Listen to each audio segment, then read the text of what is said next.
Okay, so I just got done a long bike ride and a run, and the last thing you want to do is prepare a smoothie, but yet it's like one of the best things for you. So I got Daily Harvest here. This is my favorite one. It's strawberry peach, and I just want you to see how simple this thing is. It's amazing. Got my little smoothie machine here. It's the magic bullet. You can use whatever you want. And then here, strawberry peach, strawberry banana peach, raspberry oats, flaxseed, all that stuff that you would never buy in bulk at a grocery store.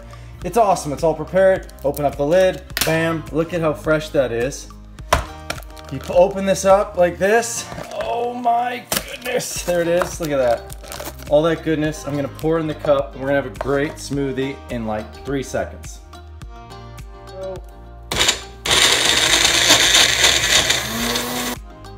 I just do this, pours right in, bam.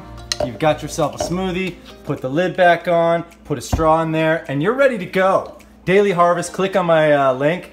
They gave me the best coupon on YouTube. I'm telling you right now, you'll save like 23 bucks. It's the best one out there. Trust me, I'm not just a salesman.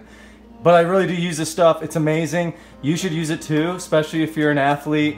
You're on the go, you're busy. I'm telling you, these things are lifesavers, so it's just a no-brainer. Sign up, they come frozen, fresh, delicious, and you're gonna get a bunch of nutrients that you wouldn't buy for yourself. So seriously do it, click my link, I love you. And by the way, I give a bunch of money away, so please use my link and it'll help a bunch of people. Thanks, love y'all.